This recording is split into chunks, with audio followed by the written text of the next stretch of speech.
That affectionate introduction of me.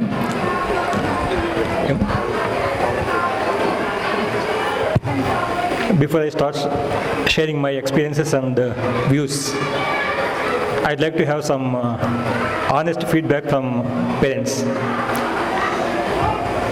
ఎంతమంది మీలో parents మీ పిల్లల్ని ఐఐటీలో జాయిన్ చేయించాలి అని చెప్పి డెసిషన్ ఆల్రెడీ తీసుకున్నారు? Kindly raise your hands. లేదా? Surprising. Yeah it makes the difference. Otherwise మామూలుగా అయితే పిల్లవాడు పుట్టగానే ఇప్పటికే 1 year లాస్ అయిపోయింది, ఐఐటి లాంగ్ టర్మ్ కోచింగ్లో చేర్పించాలని చెప్పి పరిగెత్తూ ఉంటారు. So here I see all together different gathering.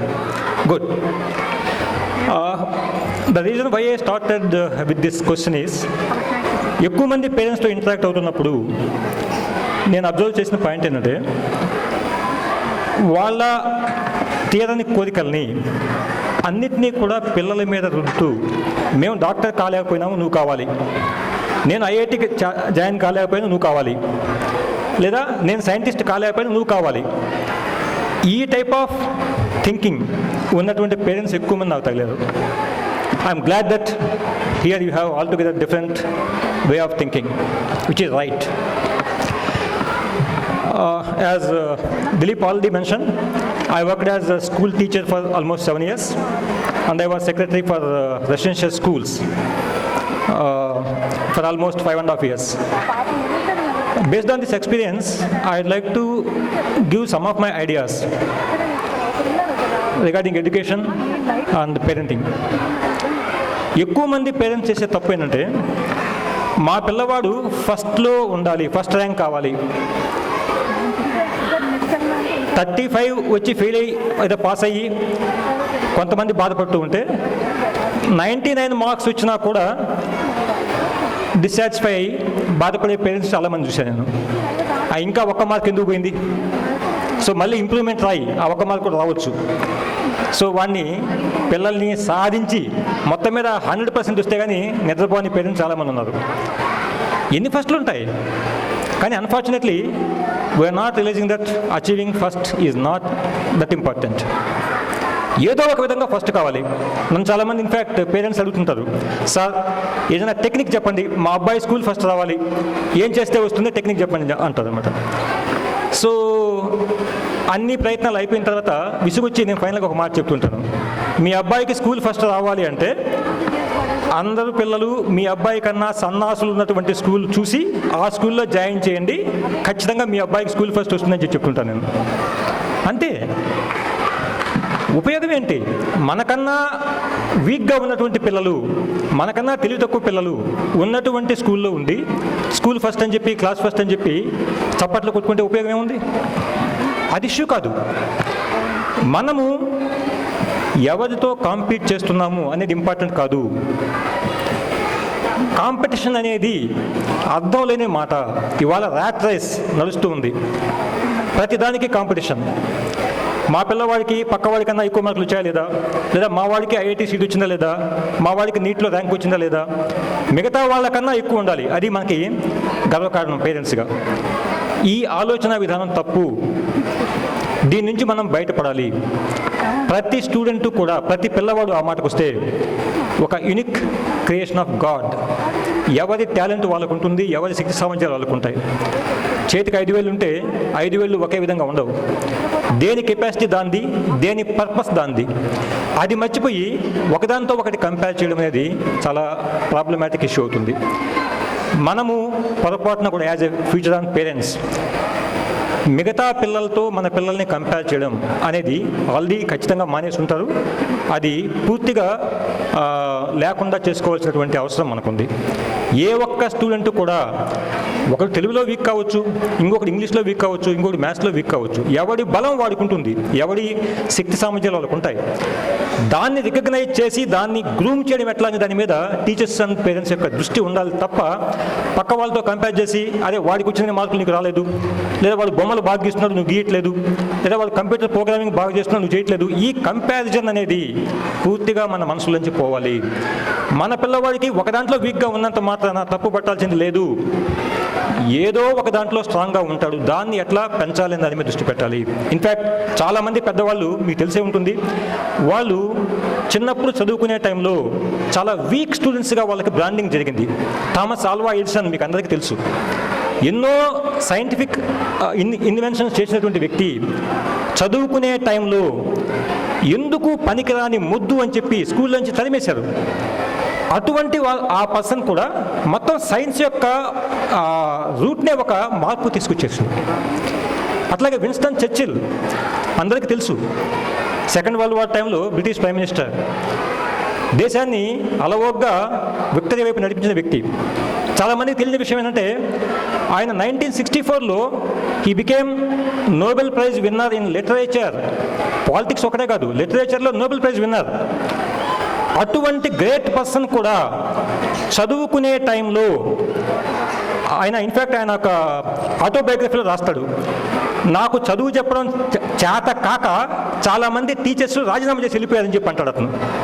అంటే అంత శుద్ధ ముద్దుగా విన్స్టన్ చర్చిల్ చిన్నప్పుడు బ్రాండింగ్ చేయబడ్డాడు. మరి అటువంటి వ్యక్తి అంత గొప్ప వ్యక్తి ఎలా కాగలిగాడు?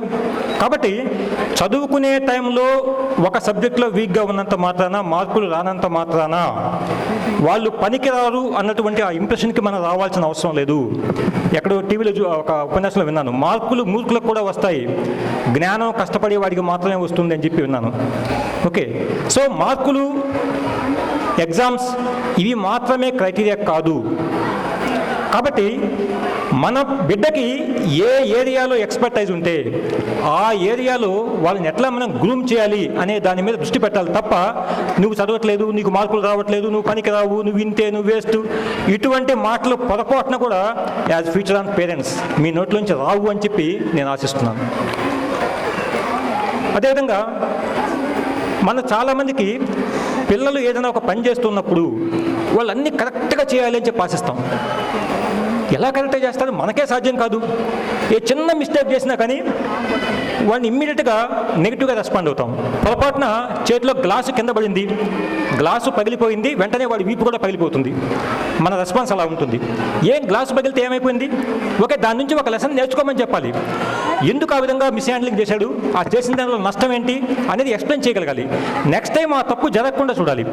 కానీ అలా కాకుండా అసలు నువ్వు తప్పే చేయొద్దు, నువ్వు అన్నీ కరెక్ట్గా చేయాలి అని చెప్పి మన ఎక్స్పెక్టేషన్స్ ఉన్నందువల్ల వాడు అసలు ఏ ప్రయత్నం చేయడు. ఇన్ఫ్యాక్ట్ మీకు అందరికీ తెలుసు, IIT JEE ఎగ్జామ్లో కూడా ఈవెన్ రాంగ్ ఆన్సర్స్ కానీ చేస్తే దానికి మైనస్ మార్క్స్ ఉంటాయి. The very purpose of scientific approach is to innovate, to commit mistakes. అటువంటి IITsలో రాంగ్ ఆన్సర్ చేయకూడదు, నువ్వు అన్నీ కరెక్ట్గా వస్తేనే చేయాలి లేకపోతే చేయవద్దు అనే పద్ధతిలో మన ఆలోచన విధానం సాగుతూ ఉంది. లెట్ దెమ్ కమిట్ మిస్టేక్స్, తప్పేం లేదు. కానీ దాని నుంచి ఎలా నేర్చుకోవాలి, ఆ తప్పు సెకండ్ టైం మళ్ళీ రిపీట్ కాకుండా ఎలా జాగ్రత్త పడాలి అనేది మనం పిల్లలకి గైడ్ చేయగలగాలి. అంతే తప్ప నువ్వు ఏమీ తప్పు చేయకుండా అన్నీ కరెక్ట్గా చెయ్యి అని చెప్పి చెప్పడం మాత్రం తప్పు. అది మంచి ఆలోచన విధానం కాదు. అది మన మైండ్ సెట్లోంచి పూర్తిగా పోవాలని చెప్పి ఆశిస్తున్నాను. అదేవిధంగా పిల్లల యొక్క శక్తి సామర్థ్యాలు అవి అన్లిమిటెడ్. మేము in fact Dilip was with us in many of the experiments we have done in AP social welfare schools. పిల్లల యొక్క శక్తి సామర్థ్యాలు అనంతం. మనం ఏ ఒక్క స్టూడెంట్ని కూడా నువ్వు ఈ పని చేయలేవు అనాల్సిన అవసరం లేదు. In fact to prove that point we have taken up a challenging mission Everest. ప్రపంచ చరిత్రలో ఎక్కడా జరగని విధంగా 14 మంది intermediate students they climbed Mount Everest successfully. ఇది వరల్డ్ హిస్టరీలో ఇంతవరకు ఏ ఎడ్యుకేషనల్ ఇన్స్టిట్యూషన్ జరగలేదు. కేవలం 6 months ఆఫ్ ట్రైనింగ్, అంత తక్కువ కాలంలో సక్సెస్ఫుల్గా 14 మంది ఎవరెస్ట్ ఎక్కడం జరిగింది. ఇవన్నీ కూడా just to build confidence among the students. మీరు చేయగలరు, ఎవరెస్ట్ ఎక్కగలిగినప్పుడు. ఆఫ్టర్ ఆల్ ఈ IITలు లేకపోతే ఈ ఎంసెట్లు, ఈ 10th class ఎగ్జామ్స్ ఇవన్నీ పెద్ద లెక్క అన్న విషయం పిల్లలకు ప్రాక్టికల్గా అర్థం కావడం కోసం చేశాము ఇది. దాంట్లో దిలీప్ కూడా ఈ was also instrumental in that project, that mission. అదేవిధంగా ఇందాక ఈ was mentioning we challenge the students to create Guinness records. చిన్నవి కాదు, Guinness records within 1 week span of time. 3 Guinness records create చేశారు 2017లో. 3 Guinness records క్రియేట్ చేశారు. ఎటువంటివి తెలుసా? ఒక స్కూల్కి ఛాలెంజ్ ఇచ్చాం. 7th class పిల్లలు కంప్యూటర్ C లాంగ్వేజ్ నేర్చుకుని you have to write programs. Within 3 months 7th class పిల్లలు C లాంగ్వేజ్ నేర్చుకుని ప్రోగ్రామ్స్ రాసి they created Asia book of records. 25 లాంగ్వేజెస్లో సెల్ఫ్ ఇంట్రొడక్షన్ ఎలా చేసుకోవాలి అనేది ఒక 1 వీక్ అసైన్మెంట్ ఇచ్చాం పిల్లలకి. ఆ స్కూల్లో ఉండే మొత్తం పిల్లలు 25 లాంగ్వేజెస్లో సెల్ఫ్ ఇంట్రొడక్షన్ నేర్చుకున్నారు. ఇండియన్ లాంగ్వేజెస్ అన్నీ కూడా నేర్చుకొని వాటిలో సెల్ఫ్ ఇంట్రొడక్షన్ ఎలా చేయాలి అనేది ప్రాక్టికల్గా చూపించి they created again Asia book of records. So ఈ విధంగా అట్లాగే వేమన పద్యాలు ఆ స్కూల్లో ఉన్నటువంటి ప్రతి స్టూడెంట్ కూడా 100 వేమన పద్యాలు చెప్పగలిగే విధంగా ట్రైన్ చేయగలిగాం. So again he was mentioning about German language introduction. కొంతమంది పేరెంట్స్కి అనుమానం రావచ్చు, ఈజ్ పాసిబుల్ తెలుగే సక్రమంగా రాదు మనకి, జర్మన్ లాంగ్వేజ్ పెట్టి ఏం చేస్తాడు ఇదని చెప్పి అనుకోవచ్చు. That also we have experimented there.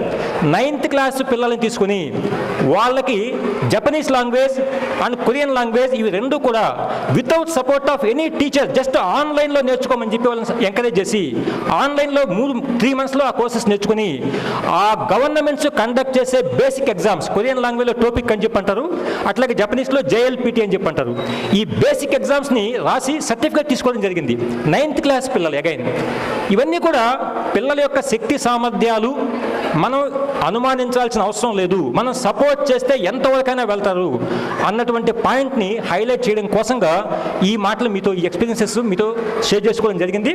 And finally మనము మన పిల్లలు ఇంజనీర్లు అవుతారా, డాక్టర్లు అవుతారా, సైంటిస్టులు అవుతారా, పాలిటీషియన్స్ అవుతారా అన్నది పెద్ద ఇష్యూ కాదు. వాళ్ళంతా కూడా value system, value based human beings కావాలి, మంచి హ్యూమన్ బీయింగ్స్ కావాలి. నీరజ్ చౌదరి అని చెప్పి చెప్తారు ఆయన, మనిషి పక్షిలాగా ఆకాశంలో ఎగరడం ఎట్లాగో నేర్చుకున్నాడు, చేపలాగా సముద్రంలో ఏడడం ఎట్లాగో నేర్చుకున్నాడు, కానీ మనిషిలాగా నేల మీద నడవడం ఎట్లాగో నేర్చుకోలేకపోతున్నాడు అని చెప్పి అంటాడు. ఇవాళ సమస్య అది. సో మనము మన పిల్లలు ఏమవుతారో మనకు తెలియదు, అది పెద్ద ఇష్యూ కూడా కాదు, కానీ వాళ్ళు మంచి హ్యూమన్ బీయింగ్స్ కావాలి. అది కాకపోతే మనం ఎంత ప్రయత్నించినా, పిల్లల భవిష్యత్తు కోసం ఎంత తపన పడినా దానివల్ల ఉపయోగం లేదు. సో దానికోసం ఖచ్చితంగా ఈ ఫ్యూచర్ ఆన్ లాంటి సంస్థలు మంచి వాల్యూ బేస్డ్ ఎడ్యుకేషన్ ఇవ్వడం కోసం ముందుకొస్తున్నాయి. చాలా సంతోషకరమైన విషయం. ఈ సందర్భంగా మీ ఐడియా కోసం మేము దిలీప్ అండ్ మేము ఆ స్కూల్స్లో పనిచేసేటప్పుడు ఒక పిల్లవాడు స్కూల్ నుంచి బయటకు వెళ్ళిన తర్వాత ఏ విధంగా ఉండాలి అనే దానికి ఒక చిన్న డెఫినేషన్ ఖాయం చేశాము.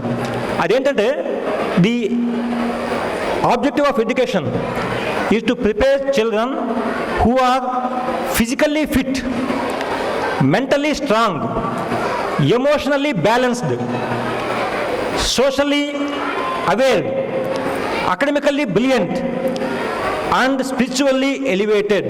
ఈ 6 గుణాలు ఉన్నటువంటి స్టూడెంట్స్ మన స్కూల్స్ నుంచి తయారు కావాలి అని చెప్పి మేము అనుకునే వాళ్ళం అన్నమాట. ఐఎమ్ రిపీటింగ్, ఇది ఇంపార్టెంట్ పాయింట్. ఇది కేవలం మార్కులు సంపాదించుకోవడం ఒక్కటే కాదు, మన పిల్లలు ఏ విధంగా ఉండాలంటే they must be physically fit, శారీరకంగా అద్భుతమైనటువంటి ఆరోగ్యం కలిగి ఉండాలి. ఎన్ని గంటలు పనిచేసినా అలసిపోయినటువంటి శక్తి కావాలి.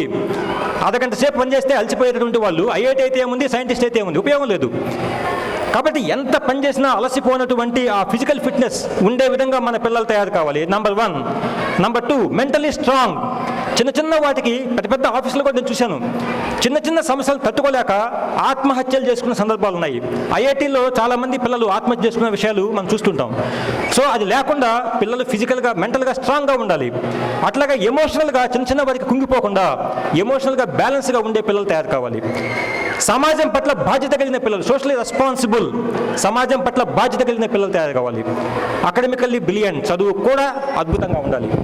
అట్లాగే లాస్ట్లో స్పిరిచువల్లీ ఎలివేటెడ్, నేనెవరు, ఈ భూమి మీదకి నేను ఎందుకు వచ్చాను అని చెప్పి ఆ ప్రశ్న ప్రతి వాళ్ళు ఉత్పన్నం కావాలి. దాని నుంచే అన్ని ఆన్సర్లు దొరుకుతాయి.